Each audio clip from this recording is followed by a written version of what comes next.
I'm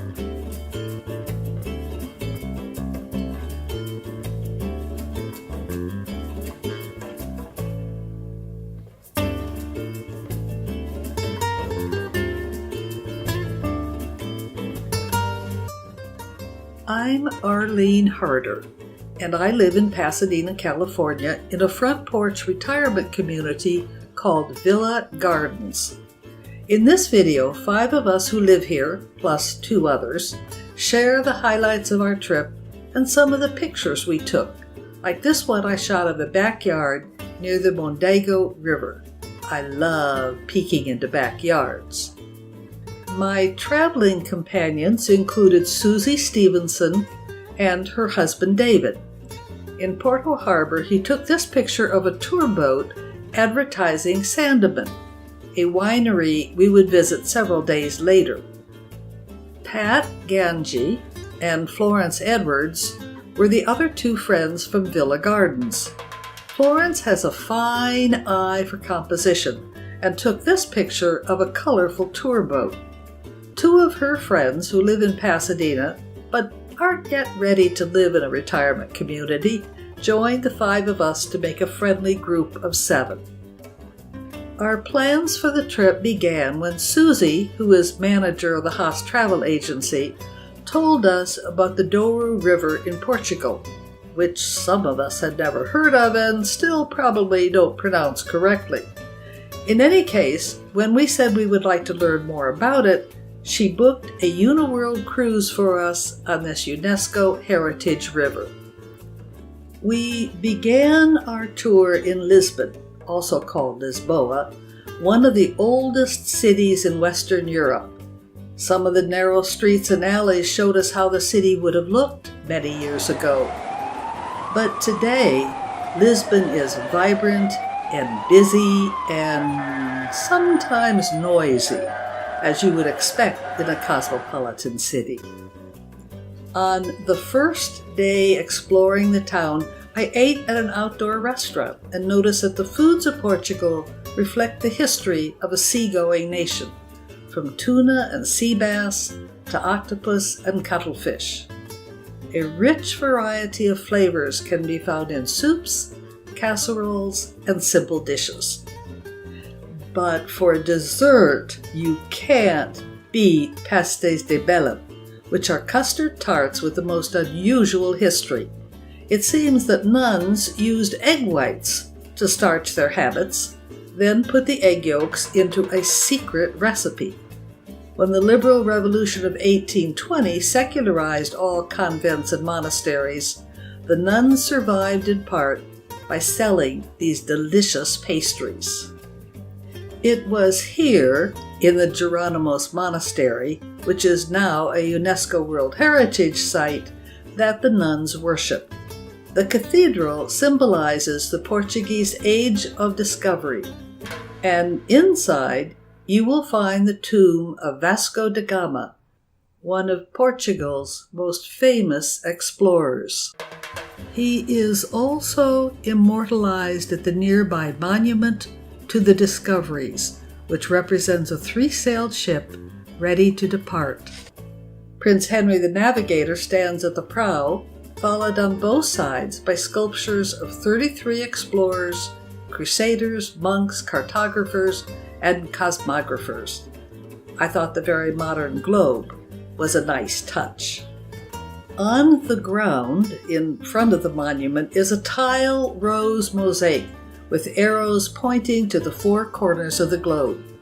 Our guide used this to demonstrate countries and the dates they were discovered and or colonized by Portugal.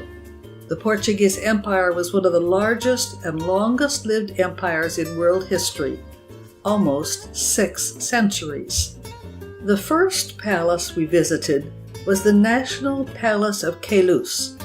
Built in the 18th century, it was one of the last great Rococo buildings to be designed in Europe. Just north of Queluz is the delightful town of Sintra. UNESCO has honored it with the title of Cultural Landscape, perhaps in part because there are 2 castles in the town. One is an old Moorish ruin on the top of the hill, seen here framed by arches of the castle in the town. Inside, you will see many examples of ceramic tiles, a craft that was brought to the Iberian Peninsula by the Moors. You will also see them in the Central train station, monasteries, and ordinary houses. Leaving Lisbon and heading for the Douro River, we visited the University of Coimbra, which was established in 1290 and is one of the oldest universities in continuous operation in the world. Sightseeing boats of every kind bring visitors to see the harbor at Porto, which lies at the mouth of the Douro River.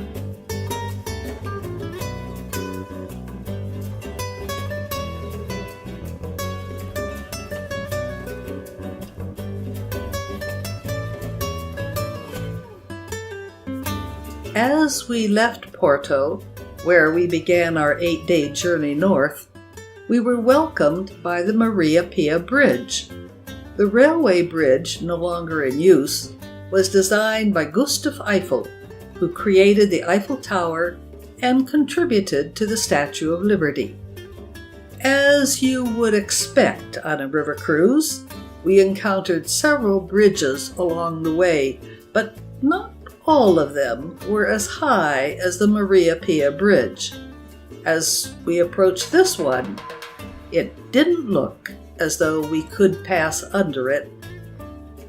Fortunately, we made it. The width of the river continually changed, and sometimes it was so narrow we felt we could almost reach out and touch rocks along the sides. It isn't surprising that pilots of these boats had to be very careful to only pass when there was enough room. I was fascinated by reflections in the water. They reminded me of Rorschach tests. What do you make of the changing scenery?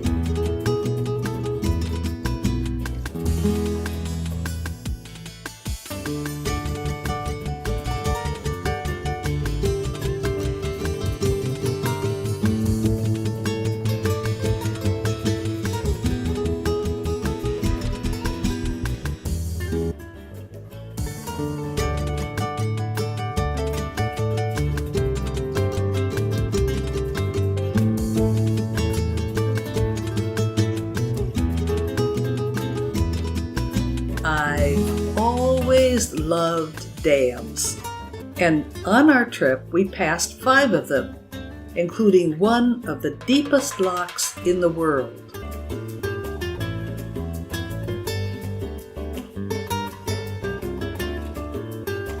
Much of the Douro River is designated a World Heritage Center, where there are vineyards that have produced wines for nearly 2,000 years. Coming from California, where we have many wineries, we nevertheless look forward to a tour of the Sandeman winery that has been in business selling port wine and sherry since 1790. And we learned a great deal about caring for grapevines in the hard-packed earth.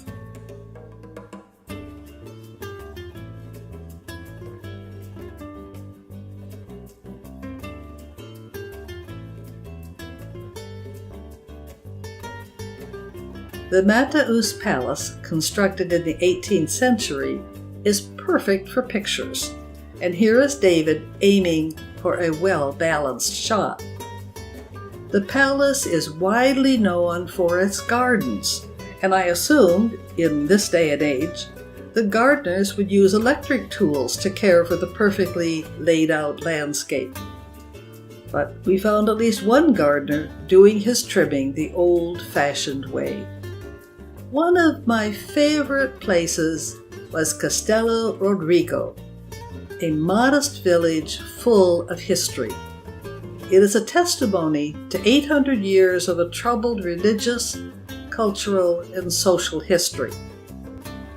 For example, in 1664, an overwhelming Spanish force attacked many fewer Portuguese defenders, who nevertheless eventually won the day. You enter the town through an arch and immediately step into a medieval world of stone buildings.